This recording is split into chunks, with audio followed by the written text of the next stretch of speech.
Hi, I'm Bill Newcott, film critic for the Saturday Evening Post, and I'm here in Lancaster County, Pennsylvania.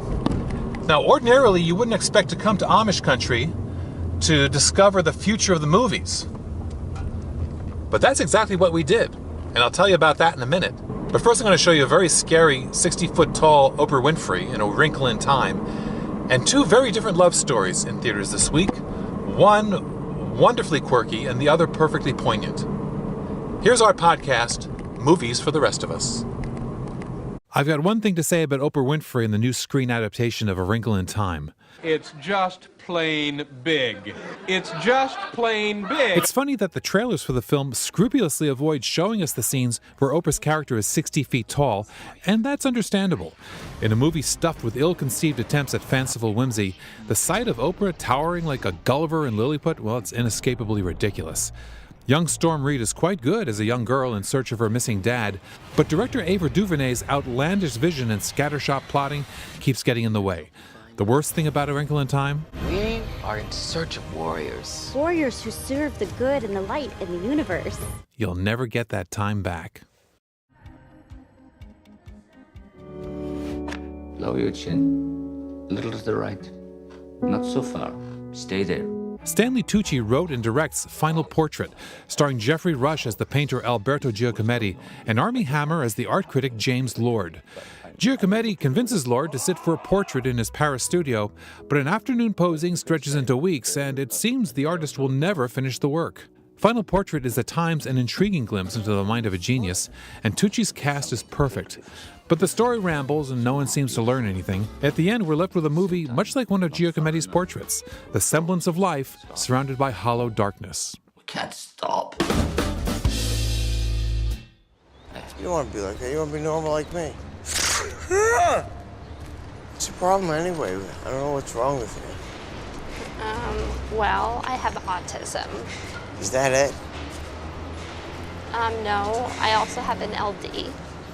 What is that, like a venereal thing? No, it's a learning disability. Oh. The extraordinary romantic comedy Keep the Change follows two autistic grown-ups as they fumble through their relationships and their own individual ways of dealing with their condition. Director Rachel Israel has cast actors with autism throughout, including her two lead characters, endearingly played by Brandon Polanski and Samantha Alessafon. I find you really smoking hot and so sexy. Most of what I knew of autism was from film portrayals of it, and I just had never seen someone who was, so headstrong in pursuing social connection and pursuing love. I hadn't seen that as on screen. And then the more I got to know these other characters in the world, similarly wanted to just kind of show this diversity and the humanity of these characters. Funny, poignant, and life-affirming, Keep the Change is one of this year's most happy surprises. Don't you want to have all the things that normal people have? Absolutely not.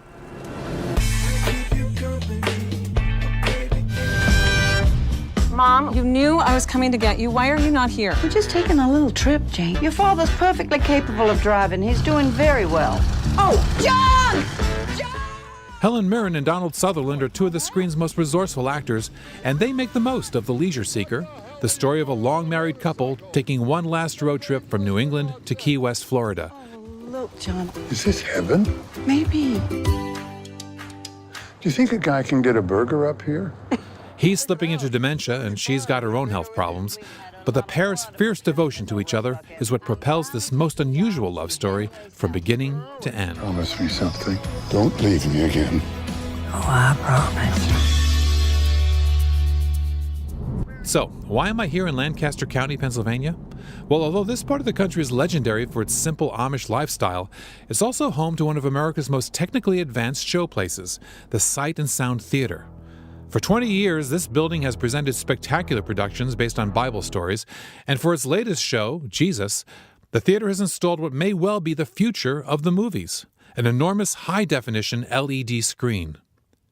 You see, for more than 100 years, theatrical films have relied on a technology that a caveman would recognize, simply throwing images on walls with the audience watching reflected light.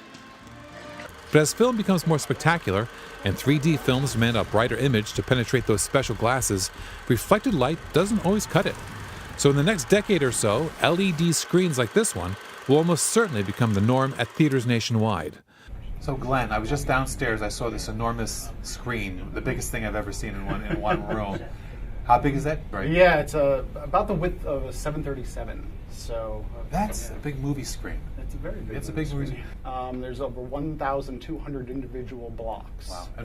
And from not far away, it's a seamless image. Correct. I mean, it's designed to be. You're seamless. 20 feet away from that thing. You don't see the. Absolutely. You have to deal with a different level of color saturation, the amount of brightness. We're only using about 7% brightness on this entire screen. Yeah. And then your blacks are true black as well, which you don't get with projections. There's no denying the effect of a high-def image this big. Just imagine how a Marvel action flick might look on it. Or a 60-foot-high Oprah. Well, maybe not. Oscars are over, so some of the big award winners are finally coming to the home screen. Here are this week's home video quick hits.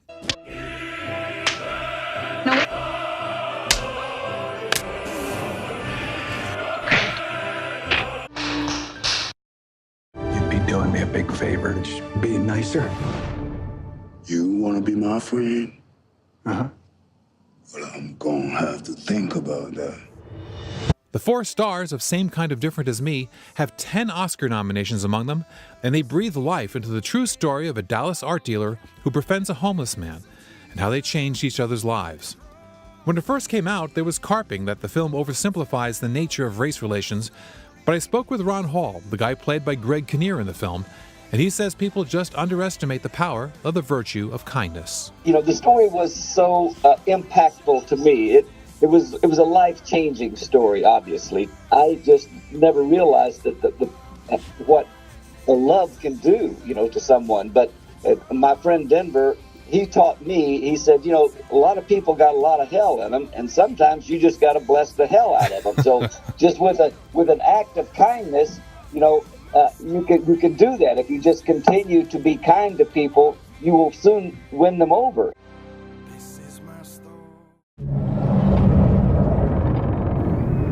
If I told you about her, the princess without voice, what would I say? This year's top Oscar winner is arriving in homes, and I say The Shape of Water, Guillermo del Toro's fable about a mute woman who falls in love with a black lagoon-like creature, is more than the year's best film. I say it's one of the greatest films ever. If I told you about her, what would I say? I wonder.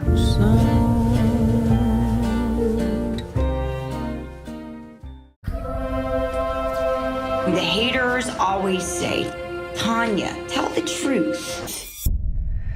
Everyone has their own truth.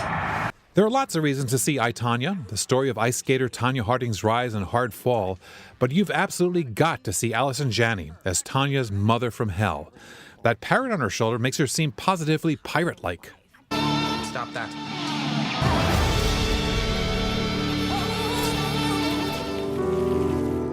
So what do you do around here?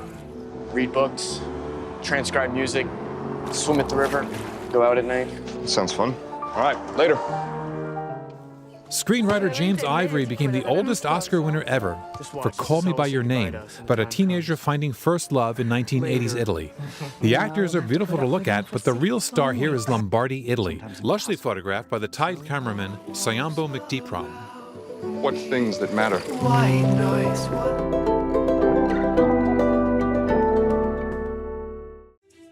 Well, that's our podcast. For more in the movies, go to SaturdayEveningPost.com/movies. And for all my reviews, interviews, and videos, come to my website, moviesfortherestofus.com. For the Saturday Evening Post, I'm Bill Newcott.